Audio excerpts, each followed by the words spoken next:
you get it? Is it on? What is up, brother? As the kids say, what's up, brother? What's up, brother? What's up? Welcome to an edition of Taking Over the World with Ed and Aaron. Listen, if you didn't figure it out, that's not a green screen. Ladies and No. gentlemen, Edward is joining us from the Aloha state. What's up, buddy? Good morning, Aloha. What do we say Good over there? morning. Aloha. Aloha. Yes, Has, we definitely say aloha every day. has any And has anybody been like blowing on like the conch shell or anything to wake you guys up? Like, what's the oh deal? no, not to wake us up, but definitely at the luau they were blowing on it to let us in. Ooh, at the Lua. Hey, listen, did you put on a grass skirt and then hit the ooh, ah, ooh, You know what? I ah? didn't find one out here, but I was getting ready. But Mm-hmm. I did do that. Okay. Okay. I did a luau. All We right. did do the hula lessons. Okay. I So, did ukulele lessons. oh, is that like the little banjo thing, like the little The guitar? little guitar. Yep, we Okay. did ukulele lessons. So please We tell me, learned how to make. you're not like bringing one back and like gonna start playing it in the office like in the morning, are you? No. I don't want to I don't want to come into the office every morning and you sit in the chair playing the ukulele or blowing the conch shell or something, dude. No, it's not gonna happen yet, but Oh, it may. But yet. Oh, that's scary. so look at what I found as my inspiration. Uh, Hopefully you can see it. We are taking a look. Oh, look at this guy. Yo, have a day. You went the sleeve tattoo. Okay. Listen, bro. I think you just go all in and I mean, what's the length on that thing? How long does one of those tattoos last these days? Well, this is the henna one, Right? so it's gonna last about 2 weeks. Um, Dang. but I want to get a real one. Um, Oh, you got the bug? I've always wanted one, but Okay. I've never really found what really called out to me, Okay. like that I really wanted. And the sea turtle here with the tribal, because it's a unique, different tribal, is just sick, dude. Listen. First of all, okay, tattoos. I think I said I want a full sleeve, but I want it for like about like 2 years, 3 years. I want the full sleeve, but I also feel like if you go full sleeve, like I'm gonna have to obviously go to the gym because I feel like you can't have a full sleeve and not be like jacked. And if I go full sleeve, like I gotta be jacked. But listen, I'm on board with this.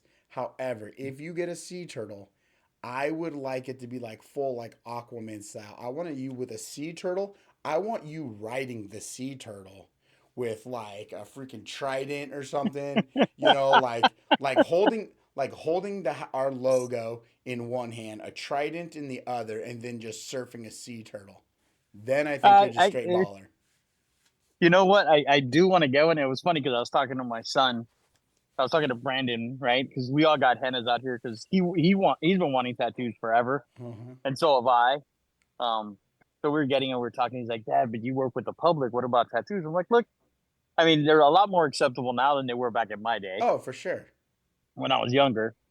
But I have an advantage. I can wear a long sleeve shirt and nobody will see them. I like it. You Well, know, so and that one too, that one that you got, the henna one, that's like full Polynesian styles. You got like the tribal things going on, and oh, dude, it's it's sick. like it's like when people come in and they kind of forget who they're working with and stuff, and next thing you know, you got like half naked people or f this or f that or like all these weird sayings and stuff on there, and you're just like, okay, hey, listen, if that works for your industry, great. But in our industry, it would be very hard to walk around with some of that if you couldn't cover it up. And I'm just not committed to Yeah. wearing sleeves, like long sleeves all day when it gets like 115 showing houses just because I put like something ridiculous on my arm. But I'm Yeah, down. no, I'm I down for a sleeve. I'm down for like a 3 year sleeve. there's no such thing as a 3 year sleeve. You have to get a full sleeve, See, and it's going to last you forever. that's the problem. I come to you as the creative problem solver. So like why can there not be a 3 to 5 year sleeve? Why can there not be? Why Yeah. can we not have this? We don't always have to buy a house. I mean okay. So since you've been gone, couple things. One, um, Nobody likes that you're posting pictures from Hawaii because we're all super jelly. Maria and I just talked about this, and we're both very unhappy with you guys. Mostly just because we're jealous. Two, we haven't burnt down the building yet, so that's always good. That's Th- always a good thing. Three, I've been dealing with some commercial clients of yours to help show them around, and so Yep, and I appreciate that. this leads me into my point is that like you're the problem solver. You're the creative person that you thrive off problem solving. So, like, I look at people. I was just talking to Blanca right now. She had a great appointment over the weekend, and we've been role playing about why it's so important to treat every relationship is to the gold standard, to our standard. And now we're Right. debriefing this morning already, and the renter that she set an appointment with, her potential renter, is now looking to potentially buy. That would be her preference, and so you just never know what you're going to get. And so we have renters that convert to buyers. We have people that rent. We have commercial, it's leases, LOIs. So we can rent office space. We can rent warehouse space. We can rent houses. Why can we not rent tattoo sleeves, bro?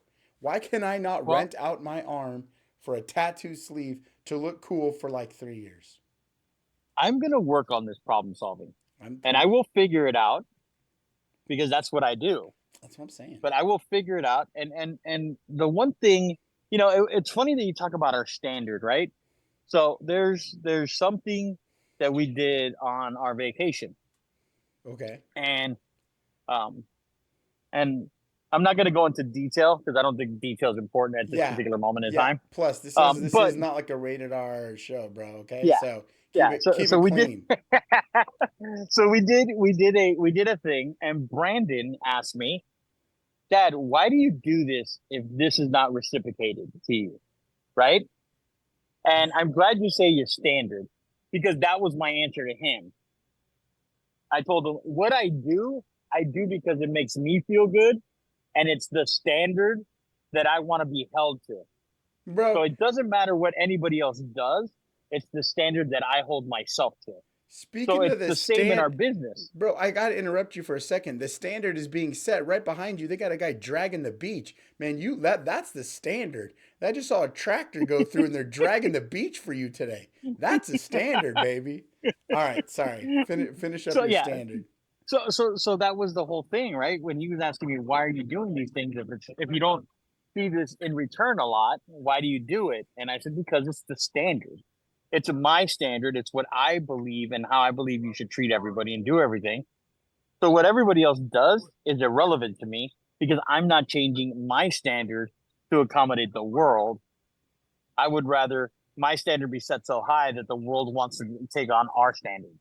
Yeah, fair. No, So it same in business, right? We want to set a standard that people want to do business like us and with us versus we're going to adjust and be mediocre just because that's what everybody else is doing. well, and you're right. It's so easy to take, like the path of least resistance everywhere you go, right? And I'll tack on to your example. So this weekend, my wife and my daughter were out in California. They had a soccer tournament. We're like, all right, it's the dudes' weekend, right? Me and the boys. I'm like, all right, I'm gonna clean the garage. We're gonna do some stuff around the house, and we're also just gonna like just chill, right? We're always on the fields. We're always like, we got our big Cooper's Town trip coming up and stuff, and so we're like, we'll just relax. Well, what happens? Sure enough, happened to be talking to one of our buddies. Like, hey man, we're gonna be short players this weekend. You and one of the other kids, actually my other coach's son. Like, hey, you guys want to help us out? And these are great families, and it's our buddies. And I asked him and asked Braxton. He's like, yeah, let's do it. So he went out and when I started talking to him, and guest playing is always that situation, right? It's like you have the opportunity just to kind of mail it in. It's not your normal team. You can just go there, go through the motions. And I was like, listen, here's the deal. You know what the standards are, is that if you go help them out and play with them, is that you need to treat it like you are part of that team. You listen to the coaches. I don't care what position you play, what you bat. You're probably going to bat last. You should bat last because it's not your team.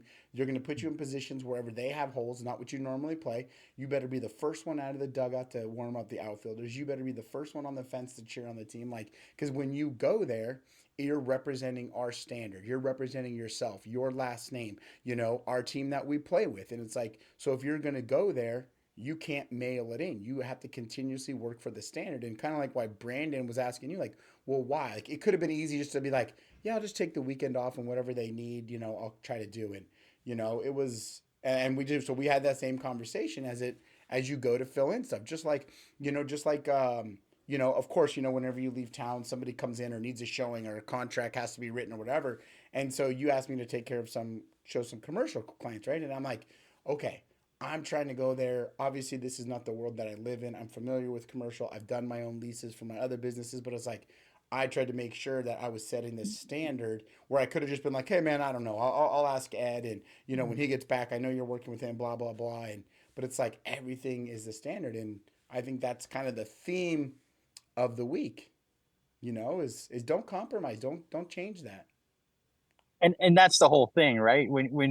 When you join an organization or you join a team or you join something, it's what is that team's standard? What is what do they consider their bar of excellence and what they want to do?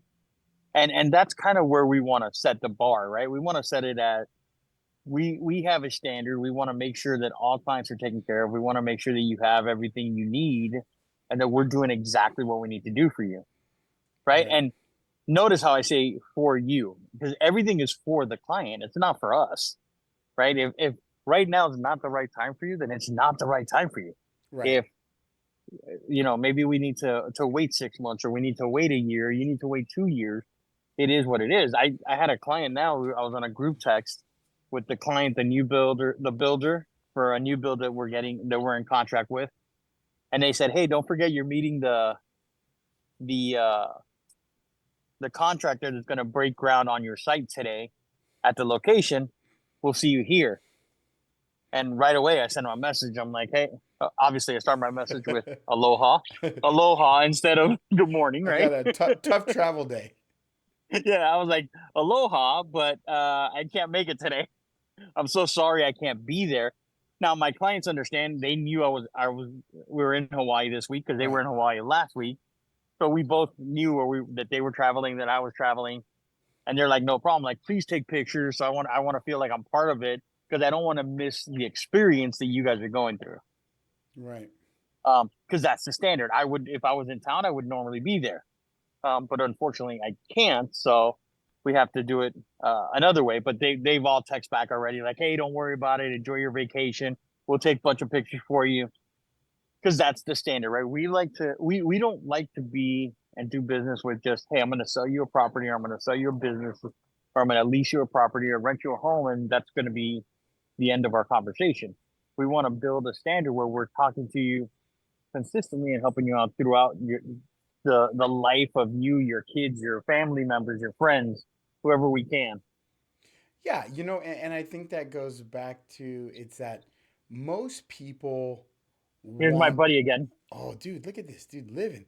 Dude, your beach living when they got a tractor out there dragging and grooming the sand for you today, boy.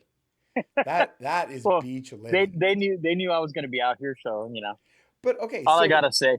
so this goes to examples of standards, and you talk about obviously whatever beach you're at. I'm sure it's there's hotels around. I'm sure it's a public beach. I don't know if it's tied to the Well, hold property on. or.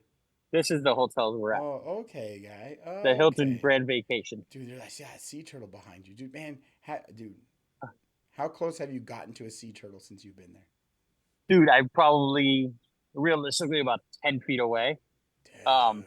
underwater snorkeling. Nice. Yeah. Did you feel like Aquaman when you were down there, like with your goggles on and your snorkel? Did you feel like you were the king of the underworld? Yes. Nice. Were you at any So point scared that a shark was going to eat you? no, at some Really? point I had FOMO because I wanted to go swimming with the sharks, and we That's didn't dumb. this trip. No, that's dumb. That's not a good idea.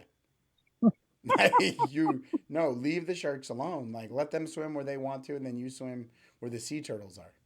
We were meant So to so swim with sea Brandon, turtles, not sharks. Yes. so Brandon, Amanda. Well, okay, hold on.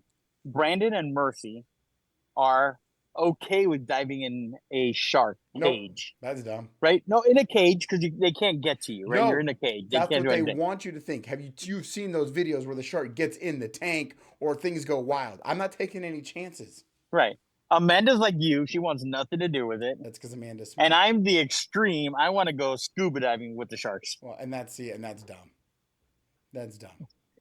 That's like Well, volunteering to get into a plane that is going down. Like, oh, this ought to be fun. Like we could jump out of it. No, no. when we were done scuba diving, I asked the people on the boat. I was like, "Hey, can I just stow away on for another trip?" And then Mercy's like, "We have reservations for dinner tonight. You can't." It was the luau. She's like, "We can't miss the luau." I'm like, "Oh, okay. Sorry, I can't jump on a. Oh I can't stow away goodness. to go out again."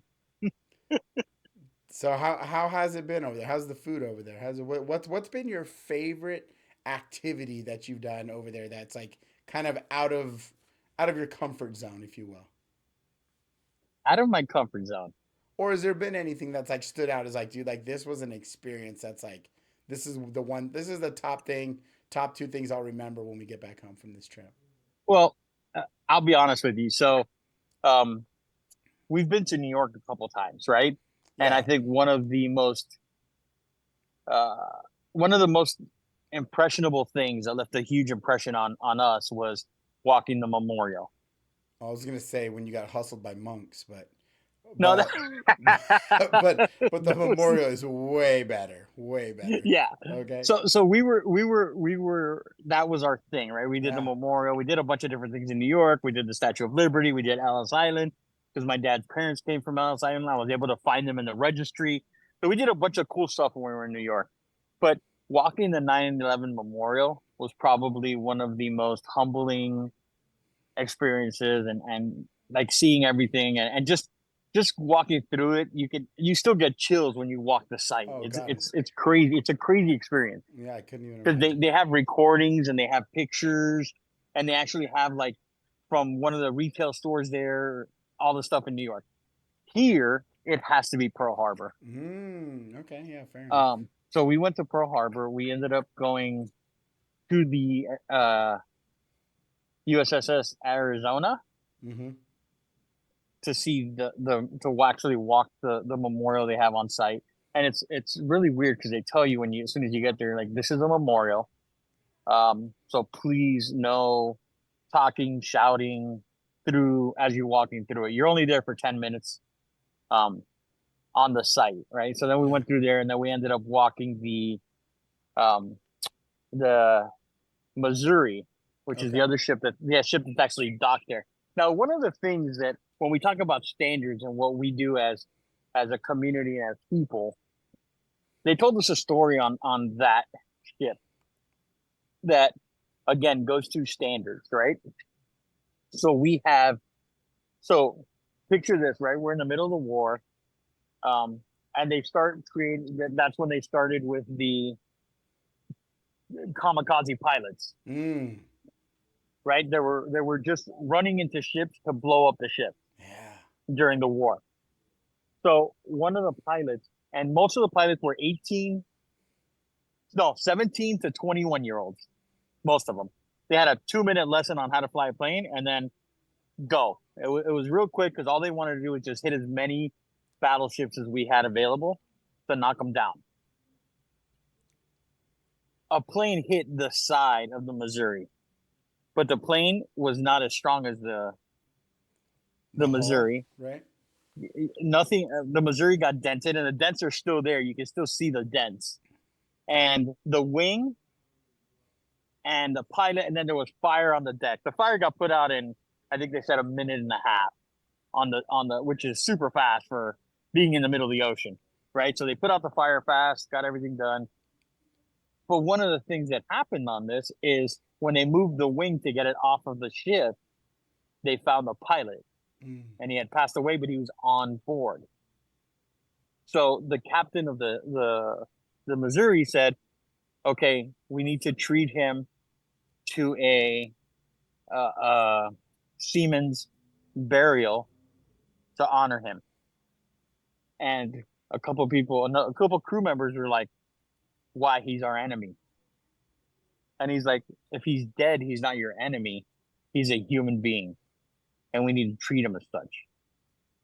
So one of the things that's required when you do a burial at sea is a flag of the country you represent. well, obviously we're not going to have Japanese flags on the U.S. Missouri. Um, so they ended up 3 soldiers spent the whole entire night sewing by hand a makeshift flag Oh wow. so they could actually bury him at sea. But again, it goes back to the standard. That's the way we want to be remembered, right? That's the way our military, that captain wanted to be remembered as we're treating people as people. Once they're dead, they're no longer our enemy because they're a dead human being. We need to treat them with respect. Yeah, that's And wild. and they actually ended up getting like his family members probably 5-10 years ago, I think. His surviving, great grandkids or whatever were actually on the ship and were sobbing when they heard and saw the pictures of how he was treated Dude, that's wild. because they would not expect that to be treated that way because Right. that's not the way we were supposed to do things. Oh, for sure. I mean, it makes sense, and So, you can totally understand that. yep. So I would say that experience of walking the ship, listening to the stories of how things were. Um, my son Brandon was like, he's 21, so he was like, wow, they were younger than me, and that's what they were doing. Um, it was humbling. It was humbling. It was really cool. Um, but other than that, that was a very cool experience. I would recommend if you come out to Hawaii, you have to do that. But other than that, it's been amazing. Going snorkeling, we went up to the tour guide took us by uh, the only royal palace in the United States. Mm. We saw a statue of the first king of Hawaii. Snorkeling was amazing. The water's amazing here. Um, everything's just, dude. I mean, I wish I could stay another week here.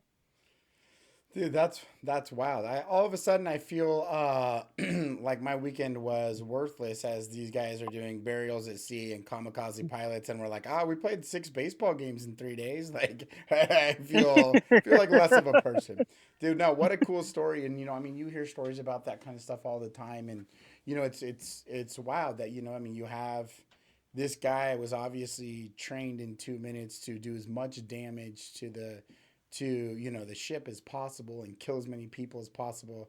And here a captain is saying, with all that said, I'm gonna be respectful and do a burial at sea when like for all intents and purposes, I mean, you probably have a handful of people that just wanted to be like push that thing right off the boat, and be like, listen, this Oh, guy just tried to kill us, and so it's wild, and then you think like I always remember from a sports world, I always remember the interview with Kobe, and they had a picture of him like knees taped with ice, shoulders taped with ice, and they're like, dude, like why don't you take a night off, rest? And he's like, and his standard was always like, listen, I don't know if this is the first time this game or tomorrow's game is going to be the first time somebody ever watches me play. For all I know, they saved up all their money to get a ticket to come watch, and like I'm not sitting the bench. Like I've like I owe it to them to play to my standard to to give them what they came for. And obviously, different levels of the story, but that was his mindset too. That Moho Mamba mentality, like work hard, grind, put it all out there, and play as if every game, like you're playing for the first time in front of these people. And that's wild. I remember I've well, only well, I've only been to Hawaii once. It was when Andy and I first started dating. We went out with the ASU football team when her dad was a coach, and I think the biggest thing I remember is we went surfing on the North Shore. So we got some longboards and we went surfing, and I remember seeing the sea turtles in the water at the North Shore. Like this is pretty wild. yeah, it's an amazing island. It's an amazing place. Um, I know that like now I look at it because we never went to. I was raised by a single mom, right? And there's four Right. kids, so we didn't have a lot of disposable income to be able to do things. So I've never been a big traveling person. Right. Um, but like every time I take a trip like this, or the first trip we took to New York, or being lucky enough and having the opportunity to go to Game One in Denver for the Heat NBA championship last year, like some of those things to me were like things I never thought I would be able to do. That Right. I'm blessed to be able to do them, but I do them, and then I'm like, why do I not plan more trips? Why do I not plan? more vacations with the family and give people experiences.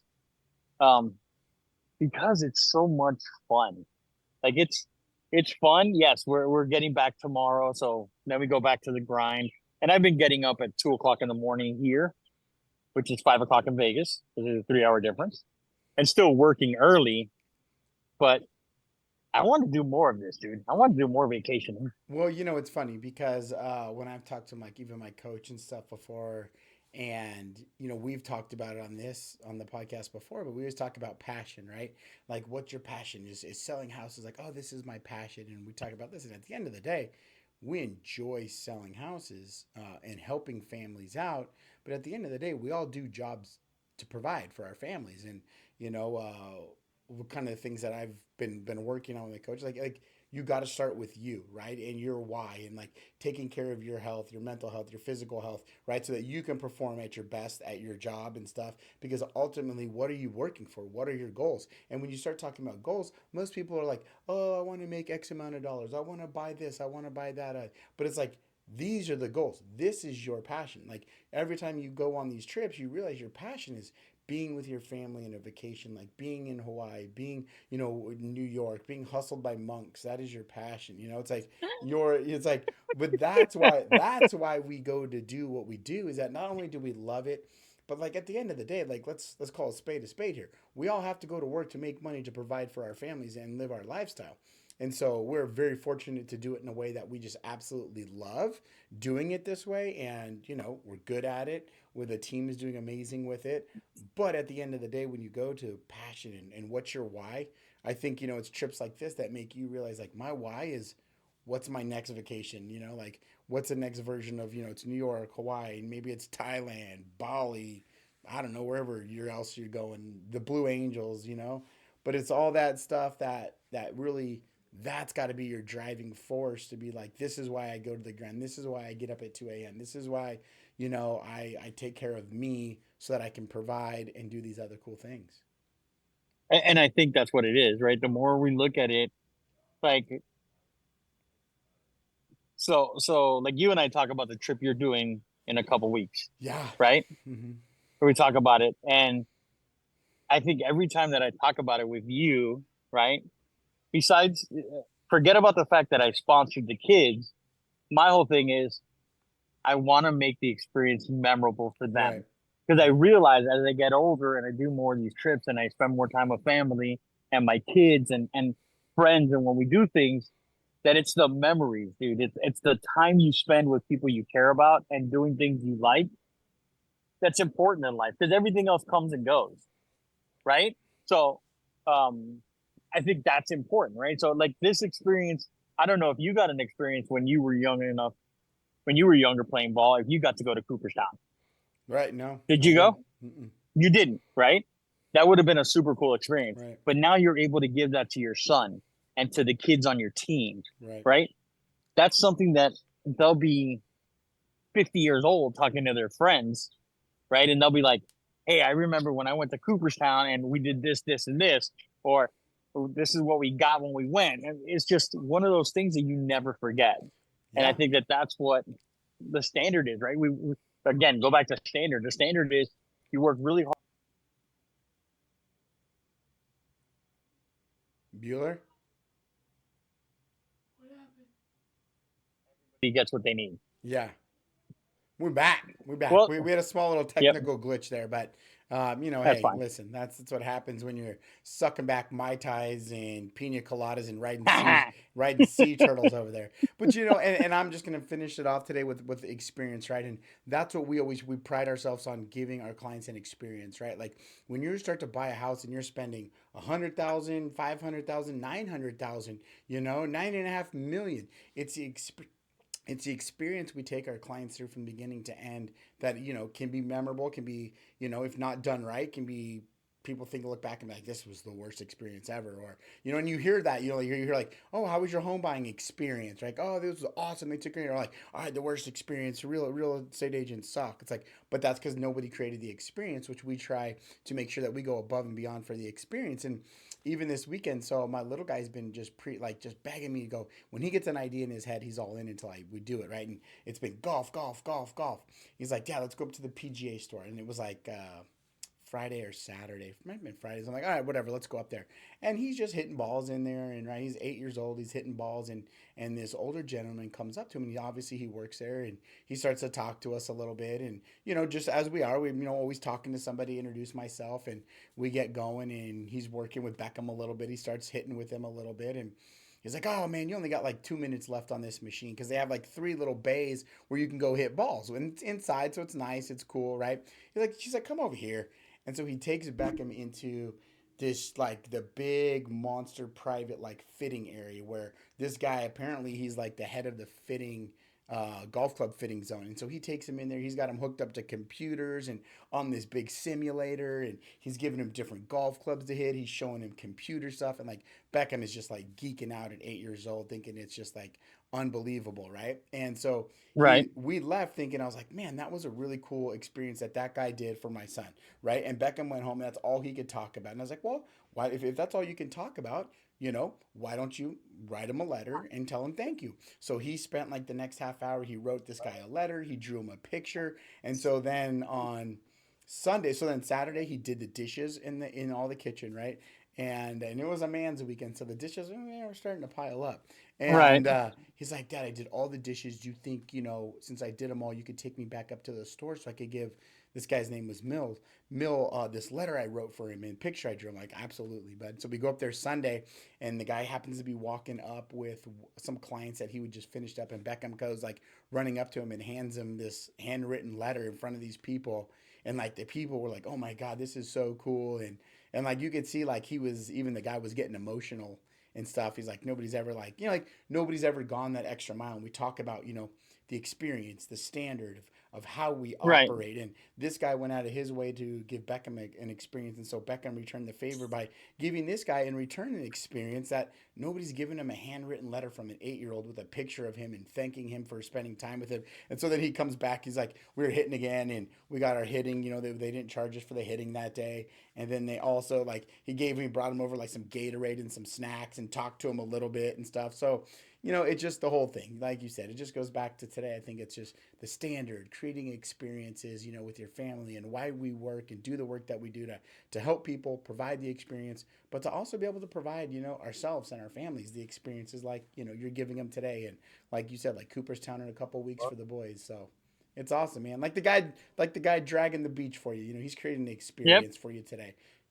So, question: did you videotape any of that experience? Dude, got it all, baby. Oh, that's Nice. that's right. That's right where The mine king of the content. king of content was in full effect. Dude, I've got pictures, I've got video, I've got them like walking down the thing, dude. So yeah, I'm gonna start cutting that up and because it was a really cool experience and it was and he'll always remember that. Right. So it was cool, man.